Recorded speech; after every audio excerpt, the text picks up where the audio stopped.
Welcome to Real Chat with Kat, the podcast that's all about real conversations for real transformation. I'm your host, Kat Polsinelli, professional speaker, MC, and best-selling international author. Here, we tackle the tough stuff, the mud that we all have found ourselves in. We talk about the pivots, the challenges, and the victories that shape our lives and our businesses.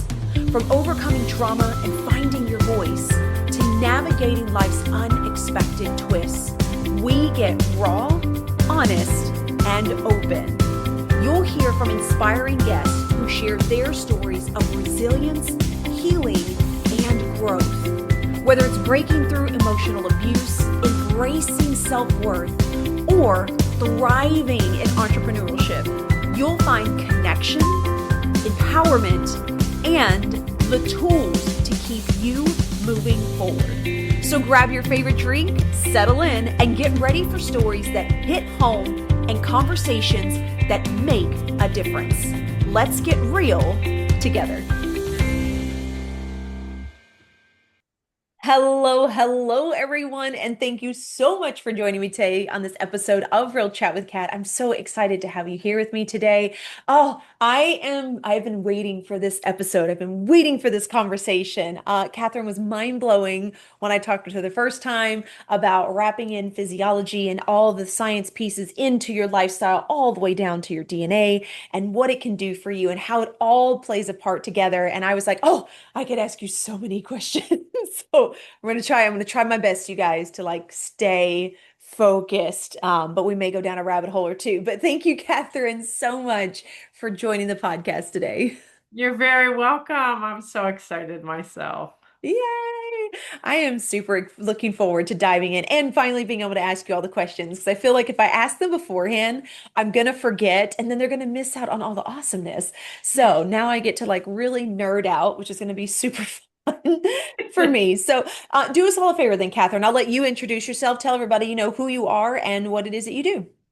Yeah, so my name's Katherine Ebacher, and I run Listen to the Body Talk, which is a intuitive healthcare tech set of techniques that I use called Body Talk.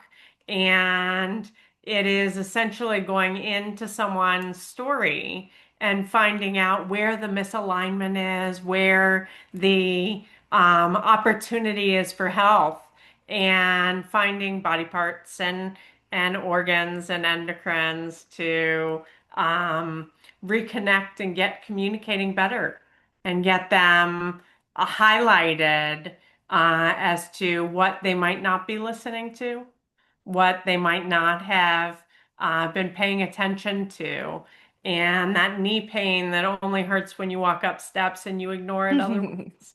Uh, Figuring out why that's there and getting under the covers and pulling it out by the root.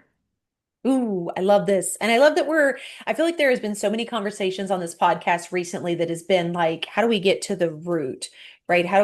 Because I think that that is something in Western medicine that we are definitely lacking is how do we get to the root? Because what we're doing is we're kind of bypassing, we're putting a Band-Aid on, we're like, that should be fine. Take some medicine. You should be great. But we are starting to see, and I guess I'm really definitely starting to see a lot over the last few years that I was introduced to some of this of how much of a role our body plays in like almost screaming at us sometimes to like pay attention. I'm trying to explain to you what is going on or what I'm suffering from or what trauma you need to work on, right? To be able to actually heal from the root cause. And I don't think that we talk about this enough. I agree. And it's what I've been working on for the last 23 years. So it's one that's near and dear to my heart that we do look at environmental issues. What's going on in the household? What are we eating? Mm. What kind of exercise do we have? The typical things. But maybe it's, a relationship between you and your son or a relationship between you and mom that may be weaving part of this story here where I think about one story for myself. I mentioned knee pain, so let me Yeah. just highlight. I had an injury from walking to a street fair, or back from one, and broke my shoes along the way. So I kind of had, Oh. what seemed to be a physical injury, Hmm. and I went for the MRI, but I knew there was a deeper story there. And it took about 3 sessions. One was, Catherine, get some good shoes, uh, and stop trying to be vain and wearing, fancy shoes while you're walking to a street fair. Like you can wear your proper walking shoes. So it was some of that practical stuff. But it turned out I had been in banking for 29 years. And I was Mm. also doing body talk during 23 of those years. Oh, wow. My knee was actually speaking loudly in pain, saying, I'm fearful that you won't ever leave the bank and take the leap to be into your practice full time. Wow. And with that recognition that my knee was speaking that, I said, you know what? I'm going to make a commitment. I will tell them on this particular day, um, coming up, that we're gonna do our retirement from banking and get into Body Talk full time. And that pain went away 99%, literally with just that decision that I had made. And so I went for a walk and I thought, oh, I'm feeling pretty good.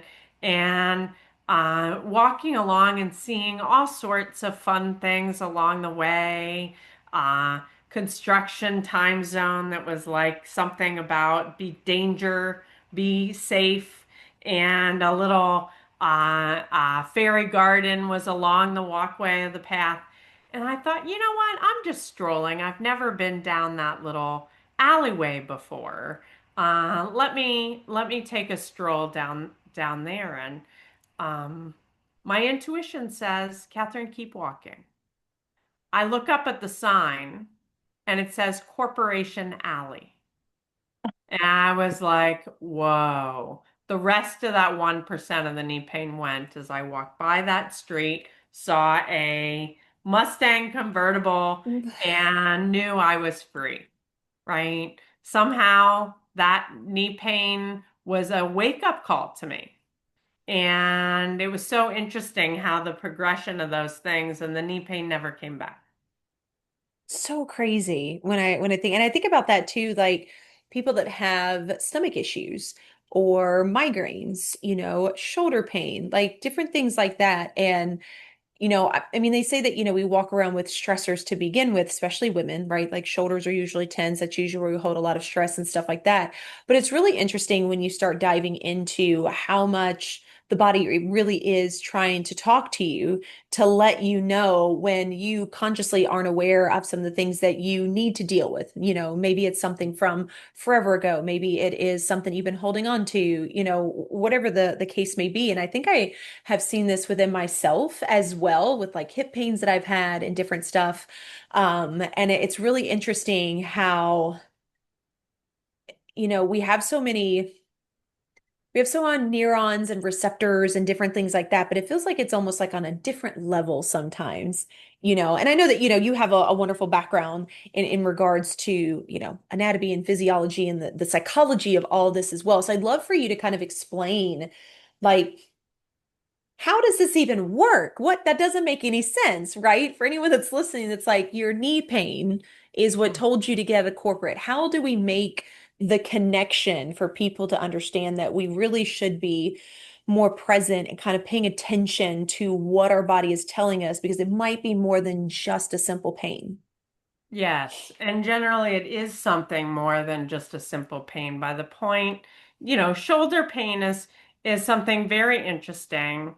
It has a heart protection kind of psychology to it, where it's protecting our hearts. It also has a level of responsibility.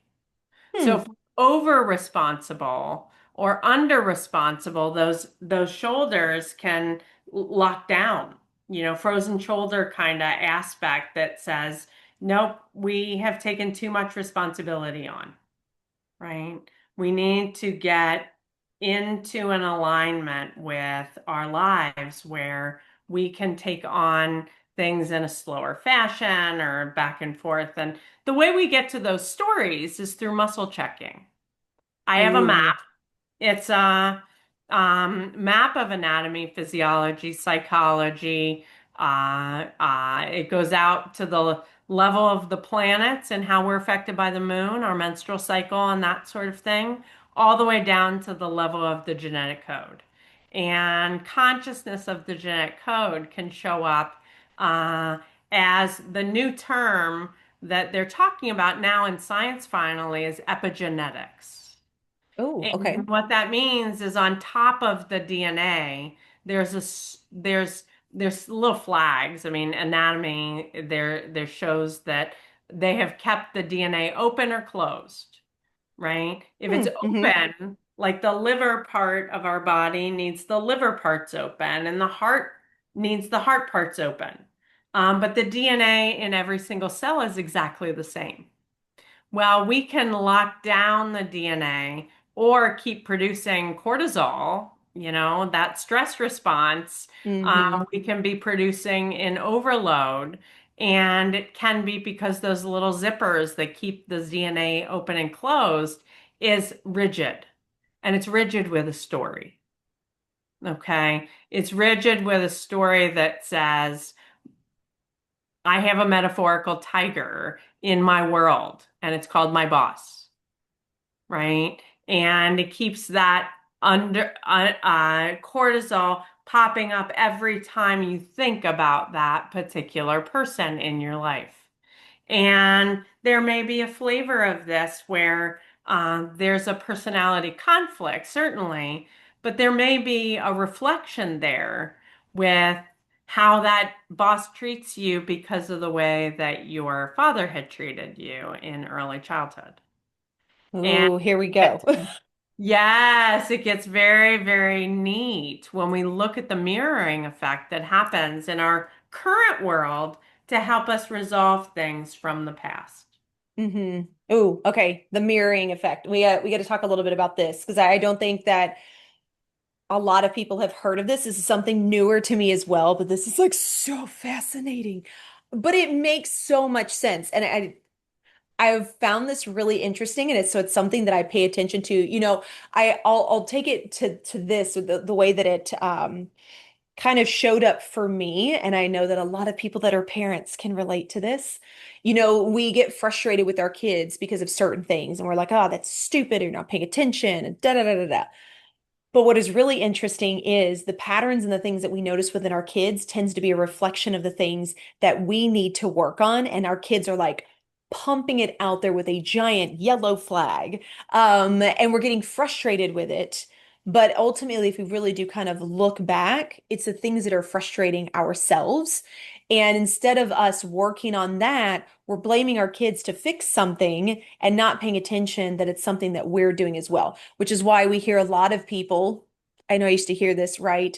Monkey see, monkey do, but do as I say, not as I do. And it's like, oh my gosh, how many times did I say that to my kids when they were growing up? Because they had noticed something and they had said something, and that was like the first thing that you snap back with.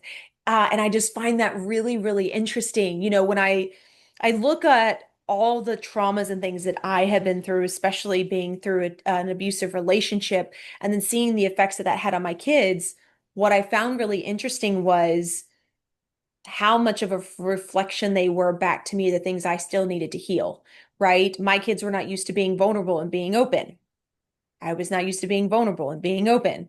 I didn't get upset around my kids as far as crying and stuff like that. That was really hidden. My kids were the same way for a really long time. I dealt with a lot of anger issues. Do both of my kids have some anger that we're working on? But it's just really, really interesting when I think about that. And, obviously we experienced similar traumas on different levels and different perspectives, but how it still shifted the way that we are handling all the things. And it's like, it's all intertwined and connected in some form or fashion. Okay, so let's kind of simplify that down for anyone that's like, what in the hell are you two talking about? So what do we mean when we're talking about this mirroring effect? How does that even happen? Does it have something to do with the brain and the way that the brain is picking something up and that's why we're seeing it? Give me some information to fill in here. Well, first of all, there's a mystery involved, right? Because we don't exactly know how this universe works for our entire existence. And it appears as if the players in our lives currently have uh, either children or our partners or um, can have on a face that is their unique face. But they are playing out button pushing from those earlier parts of our growing up that we didn't get handled, or Mm-hmm. we didn't get nurtured the way that we wanted to. And we might nurture our children, or we might do exactly the same that we had experienced prior, right? We may treat our children the way that we were treated as kids. Or some people react in the exact opposite response and um, compliment their children when they were criticized as kids, Mm-hmm. right? And they say, I will not continue that pattern in my raising of my children. And there's a flavor of that we get to mirror to heal ourselves through other people. It's not a projection necessarily. People talk about projections and they talk about mirroring. And Mm-hmm. a projection might be, I didn't get this as a kid, so you're not getting it either. And you trigger me in that, and you are to blame, right? In that partnership type of dynamic where we blame our partner for things. Well, when we're really introspective, we might say, well, that pushed my buttons because mom used to always say that to me when I was growing up. Oh, so wait a minute. Let me look at this in me and figure out how I want to react in a circumstance, in a general dynamic, and see what my partner, leave my partner out of it and look to myself to find Mm-hmm. the area that was hurt growing up and then nurture that.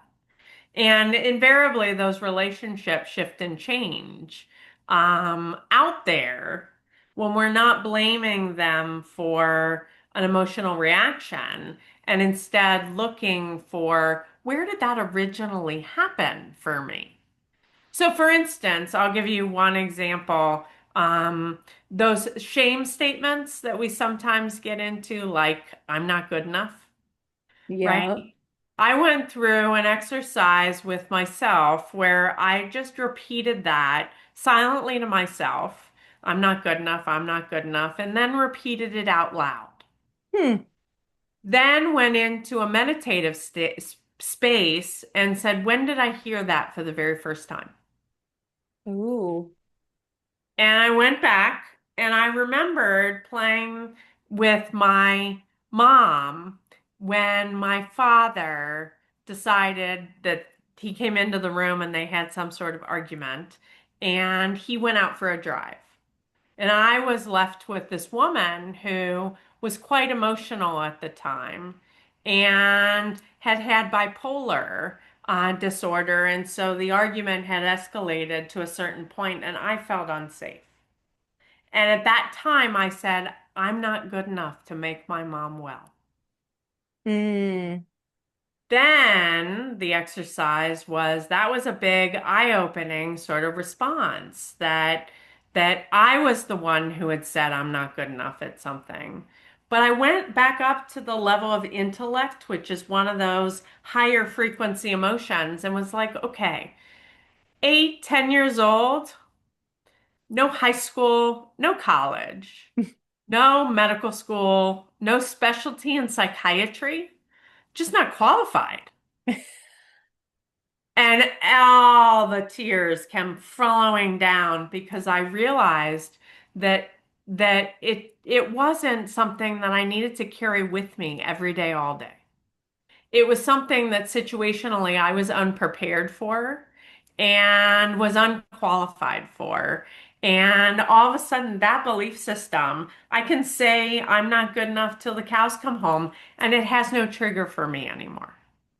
Whereas for someone else who's still living that doesn't know the underlying story, Hmm. even just hearing me say I'm not good enough could trigger them in a emotional response.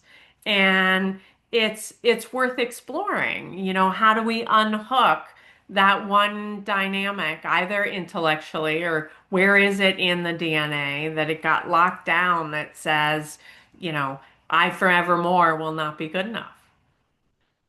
Well, maybe that's not true. I always find it interesting too when we go back to certain situations, especially when we're younger, where we don't have the control and how we internalize something at some point, and that became the belief that we used to grow up into adulthood, right? 30s, 40s, 50s, 60s. I mean, I've talked to so many people where, when they start learning about being a little bit more self-aware and seeing the things that they maybe had been through, and then realizing that it had nothing to do with them. And it's so crazy to me to know that the body and the brain can like take one instance and be like, this is it for life. Like until you work hard to prove me wrong, this is it. And I find it interesting. And I think that, another way to kind of look at this as well that I hear a lot of people talk about. So maybe this will be familiar with our listeners is, people talk about loving the inner child, right? But being aware of that inner child. And I think that kind of goes with what you're saying. These moments in our childhood that actually kind of like got us stuck in that one space. And I was reading something recently where they were talking about how like we actually have different levels of maturity, especially when we're talking about like emotional immaturity. So we seem to think, right, that I'm like, oh, okay, well, I'm this age, so I'm this level of mature. No, no, you're not. You ever seen an adult throw a temper tantrum? It's really interesting when I kind of started looking at that, I was like, oh my gosh, that makes so much sense. Because think about it, there are certain situations that we go into and we have the ability to handle, and then there's other ones where we like fall apart, and other people are like, but that's not that big of a deal. Like that's not that difficult. And it really, I do believe that that is really tied into, like you were just saying in your story, there's something that happened and it kind of locked that maturity in that space. And so when you are triggered or like you said a button is pressed, something is familiar to it, you don't know how to act to it with a level of maturity that you are maybe in general, because that one space is still being held on to. Just fascinating to me.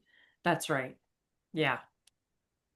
So when we're talking about, okay, I realize that I may have some work to do. I realize that maybe I'm not as emotionally mature on certain subjects, but telling myself this one thing over and over again, that scares the hell out of me to try to do that and go back to it. What else can we do to help us just start bridging the connection to where we can start being more present, we can start being more aware, and like you say, actually hearing what the body is saying? Yes. So, two things. One is uh, that is a very difficult process to do on your own. And that's why they're practitioners. And there are practitioners around the world that do body talk, but listen to the body talk. I'm a partner with my client to figure out those stories through what their body is saying through a yes no response from their heart. Okay. It's muscle checking here on their wrist or on an arm, as you've talked about muscle testing that way. But really, the heart is a lie detector. And when it contracts is when you're actually telling yourself a lesser truth. When it expands, it's beginning to tell you bigger truths. And your muscles are responding to that yes, no response of questions that we might be asking. And we're asking 20 questions. What's a priority is always the way we ask the question, because we don't want to look for problems. We don't want to look for something that was bothersome last week that, isn't a priority for us to deal with in the present moment. So we always Mm-hmm. ask, what's a priority? Um, and I'll say, you know, is an organ a priority? Is an endocrine a priority? Oh, the endocrine. Okay. Well, is it a priority for the pineal or for the pituitary? And the pituitary is right here deep within the brain, and it manages all of our hormones. So, yes, it's a priority. Great. Now, is it one particular hormone? Oh, it's the communication with the adrenals and that stress response. And the adrenals are not listening, they're in overwhelm. Okay. And the way we find that out is just simply by asking, is there a connection between the pituitary and another endocrine? Yes. Okay. So which one? And we go down through the endocrines and find the adrenals. And then we say, is there consciousness of the adrenals that is a priority here? And then you can go through what the adrenals do. They can get overwhelmed. They can also handle fear fairly well, and they also give us movement, adrenaline to get out for a run, and they give us positive things as well as some pathological things. And when we figure out the storyline there, then the bigger stories start to emerge. So Mm. once we find what endocrines are in overwhelm, then we start asking questions. Well, is it um, an environmental issue? Oh, yes. Is it in the home? Yes. Is it related to your children? No. Is it related to a partner? Yes. And you can, go through the series of questions and figure out what's not either out of alignment or affecting you in some, challenging way and Mm-hmm. affecting those adrenals and overload. And that's one thing that we can do as a team, right? Practitioner and client. But if we were just on our own and we just wanted to find something that would help to uh, relieve the stress of the everyday, brain balancing is an awesome way Mm. to realign the uh, cortices of the brain and the deepest part of the brain potentially with the heart brain and with the gut brain. And it's a tapping mechanism that taps on the head, the heart, and the belly to activate the alignment of the left and right side of the brain in different hand positions. Interesting. Okay. And on my website, the listentothebodytalk.com, there's a video for that to do self-care. And I recommend doing it daily and sometimes even multiple times a day because it's great when you wake up in the middle of the night. But if you haven't practiced it enough, you have to pull out the video and da da da. Yeah. So doing it in the morning when you wake up gives you a jump start on the day. And then when you wake up in the middle of the night and your mind is reeling about different things, then you're practiced and you can do brain balancing again to fall directly back to sleep. And it does that beautifully as well. So that is one great tool. And the other thing I want to mention is that hand positions become a big part of a body talk formula. And Ooh, okay. they can be mudras, but they can also be like a belief system, such as the I'm not good enough or I'm not worthy, or some of these, you do a hand position with two fingers on your thumb and here, and then the practitioner will lead you through seeing that, hearing that with all five senses. And it's with some eye rolls, similar to EMDR, that goes back and Okay. forth. But we bring something up in memory for about a minute and a half, maybe 2 minutes. And we can do that with a trauma, a belief system, a fear phobia that we might have, and Okay. actually begin to release that with just a very simple sort of eye rolls and repeating a few phrases or thinking about spiders if you're afraid of spiders and that kind of thing. And it can relieve that in about 2 minutes with a series of tappings and a series of hand positions. And it's amazing how when you walk out of a session with a belief system that you didn't even know you had, first of all, Yeah. and then you uncover it and you relieve it in 2 minutes, you're like, wow, I feel entirely different. I don't have to carry that backpack of those belief systems along with me all the time. I can put that backpack down, and I did that in 2 minutes. I want some more. And we even muscle check for when the next session is because your body goes into a series of questions, but then it might say, that's what I can deal with today. Let's get. Yeah. That makes sense.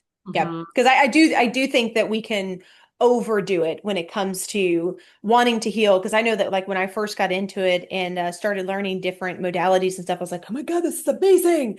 But there were times where my body was like, and can we just pause for like, just time out? Just we need to rest. We need to rest and heal before we do anything else. But it does kind of become, I don't want to say addictive, but it's just like it's so relieving, different things that you can do. Now, I want you to touch base a little bit, if you don't mind, kind of explain muscle testing, because I'm not sure if a lot of people understand. I know what it is, right? We're connected to kinesiology, but again, Western medicine and stuff, we're not using the body to be able to give us an idea. And I think muscle testing is phenomenal and weird and cool like all at the same time. And I've actually used it in sessions as well when I've worked with people, or I guess people have worked on me. And it's like even I sometimes I'm like, wait, that's what it said? Mhm.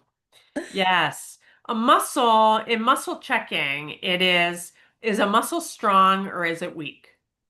And the way we do it in Body Talk is a strong response is a no, and a movement response is a yes. Okay. Oh, okay.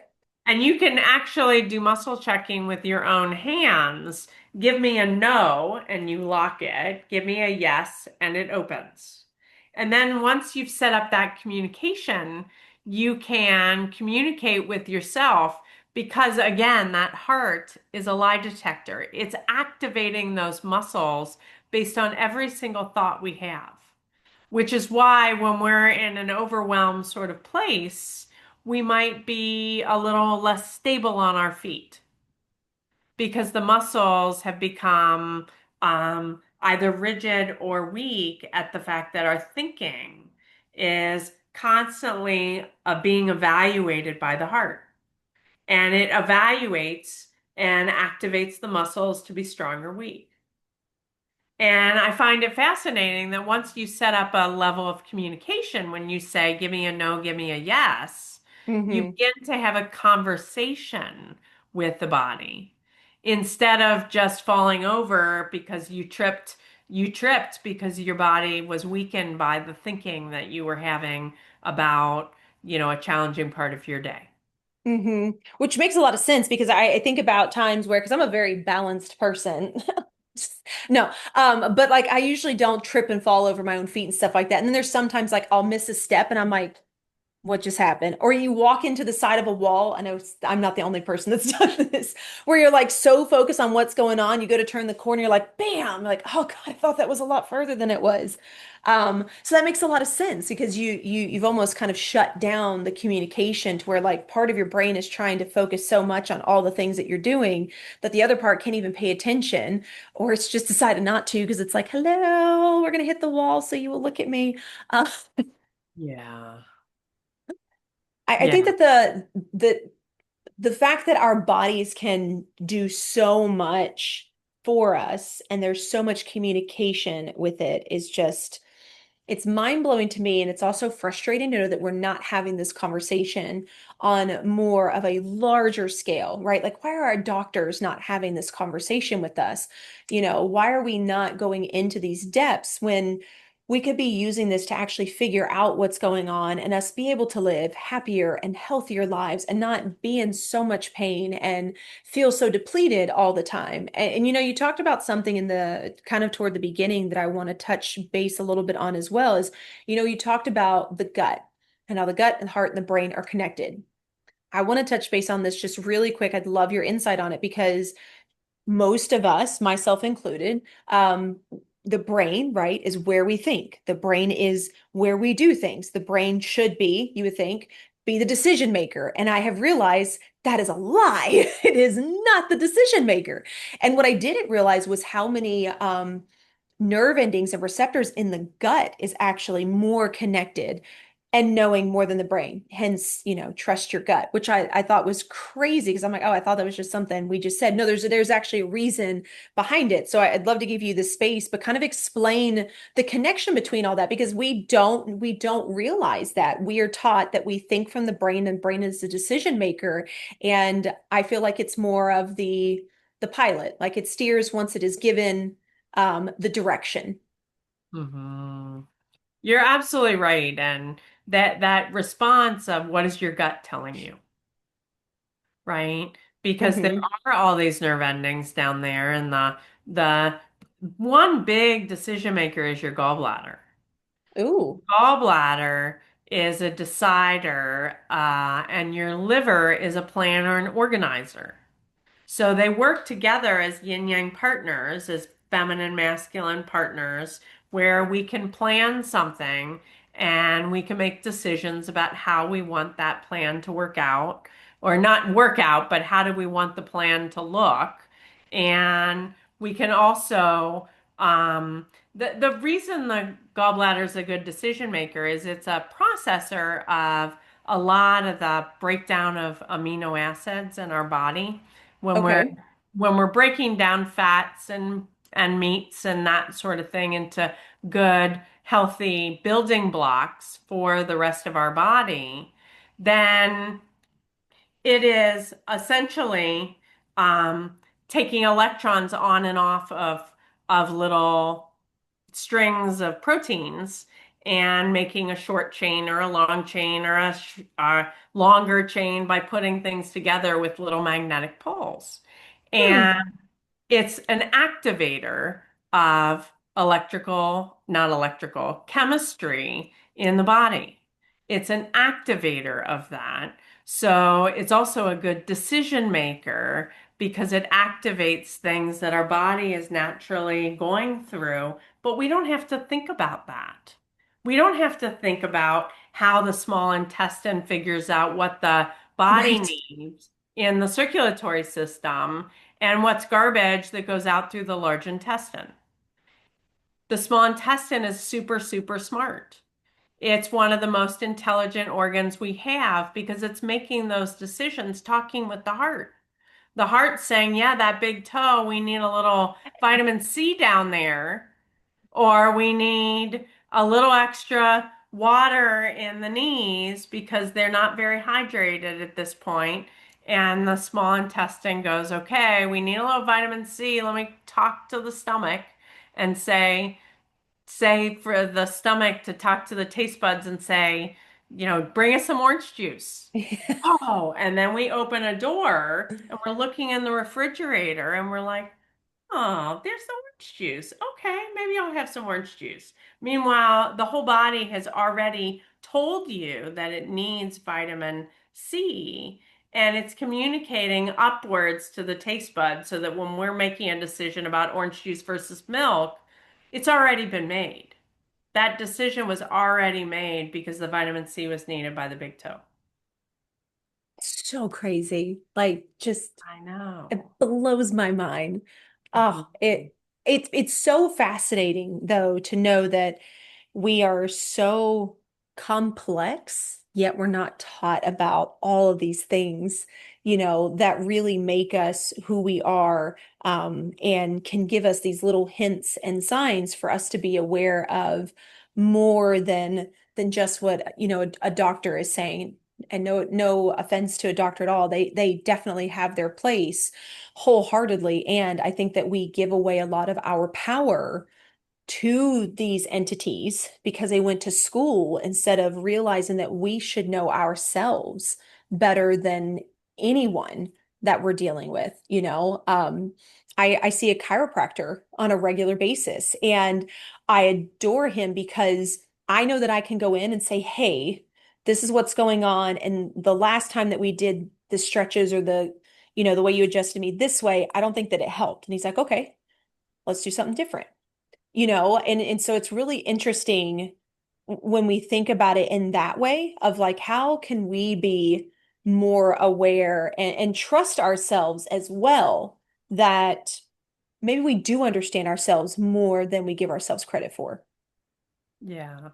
I think that one of the things that has recently come on the scene is um, science has gotten smaller so that we can see things smaller. We can see things down at the level of the DNA now. And Hmm. we couldn't see those before the Human Genome Project, for instance. We didn't have the electron microscope. So we were doing a lot of things from a macro perspective, to the best of our ability, sending, antibiotics home with a child who has a bacterial infection, not recognizing that we had so many mutualists in the microbiome of the gut that are bacteria that we need, right? And Hmm. meanwhile, we find out it's a viral infection. We didn't need the antibiotic in the first place. But now we're able to see how really this ecosystem is happening in the gut. And I'll just tell a story about my mom was taking a uh, antibiotic for 10 days. And I didn't know it. The nurses hadn't told me at her retirement home.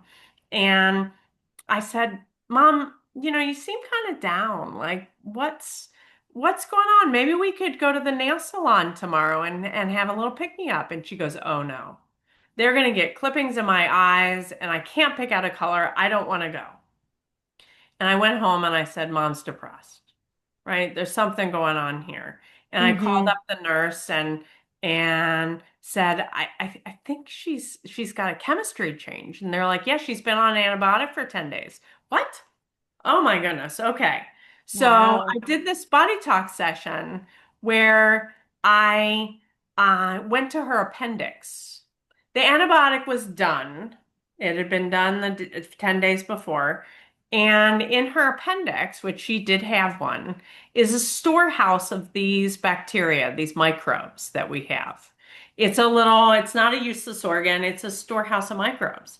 And I saw Noah's Ark two by two, the biodiversity coming back out of the appendix because we were able to say, coast is clear, the antibiotics out, you can come back into the gut. And I did this session probably 10:30 at night. And mom, when I went back to take her to the nail salon the next day, or so I was hoping, she said to me, Catherine, at 10:30 last night, I had the most amazing dream. I think it was the best dream I had ever had. And I was like, okay, something happened. And I said, do you want to go? Oh, yeah, I picked out my color, Catherine. I am ready to go to the nail salon. Let's go. And we had a lovely day together. Her depression had completely lifted with just a change in biodiversity back in that gut. So not only is it, super, super smart, but it can get depleted by some of the medications that we took to get rid of, what was it, a bladder infection or something, not realizing all that the gut microbiome and the skin has bacteria on it, and the eyes are protected by those as well. And Hmm. we sometimes need to eat them. Sometimes we need to play in the dirt, right? You Yeah. know, the skin layer can really benefit from a little gardening for an afternoon. Yeah. It's so the body is amazing. And thank you so much for sharing that story. That is so cool to be able to hear. I know that you were able to do that. And again, it comes back to understanding how much your body truly is connected on so many different levels. So Catherine, I could talk to you for hours about all this stuff.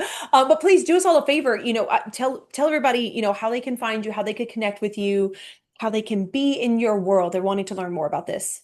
Yes. So the simple way to reach me is through my website, listentothebodytalk.com. And I am located in Cincinnati, Ohio, but I do Zoom sessions around the world. I have clients in Hong Kong and London and France, and as well as the United States. So that is not a distance that can't be reached with energy. And again, I'm doing sessions locally here, Zoom or phone. I can do a phone session as well and have a number of clients that don't want to be on camera, but definitely want the benefit of Hmm. the energetic healing. Oh, I love that so much. We'll make sure we have all the information in the show notes for you guys so you can find all the things from Catherine because there is a plethora of stuff, especially on her website as well. So, Catherine, I can't thank you enough for being a part of the podcast today. Is there anything else you would like to leave the audience with? Oh, just the consciousness of the body and the physiology and the anatomy. They all work Mm, together. They're like a little trinity of mind, body, spirit that we talk about, is also in our anatomy, physiology, and psychology of the body. And it's not something that we can figure out always on our own because our brain up here, our senses can't necessarily, if they're focused on the external world, they're not always turning inward and looking on the internal part of the world. And that's our mm. subtle senses that we can practice and learn to do, or learn to use even more effectively. Oh, So, 100%. yes. So our senses that are up here that are seeing the external world, we just want to turn them inward and see what the heart has to say too. Mm. Ah, And I love it. yes. I love it. Oh, I think this is such a beautiful reminder, to everybody that while the brain is amazing and it does a lot, really paying attention to your heart and to the other muscles and everything else in your body is just as important to be aware of because sometimes this up here has like its own mind and it's doing what it wants to do. And it really is. Like you said, we literally have our own ecosystem that we are working off of, and we should be aware of that. And that means that we also have to tune in more inside to be aware of that, to learn from that, to be able to grow from that, and kind of start making that connection. And maybe you'll discover what your body is talking to you about. So I love this so much, Catherine. Again, thank you so much for being a part of the podcast today. Oh, to everybody else, again, we'll have all the information in the show notes. And until next time, do one thing positive for someone each and every day and see the difference that it makes in your life. Catch you later. Thank you so much for tuning in to Real Chat with Kat today, where real stories meet real solutions. If you loved today's episode, don't forget to subscribe, leave us a review on Apple, and share this with someone who may also need to hear this as well. Let's also keep the conversation going. Follow me on socials at The Lotus Effect, connect with our incredible guests, and remember, you are never alone. Your story matters, and you have the ability and the power to rewrite it. You always have a choice. Until next time, stay strong, stay inspired, and keep showing up as the incredible, unstoppable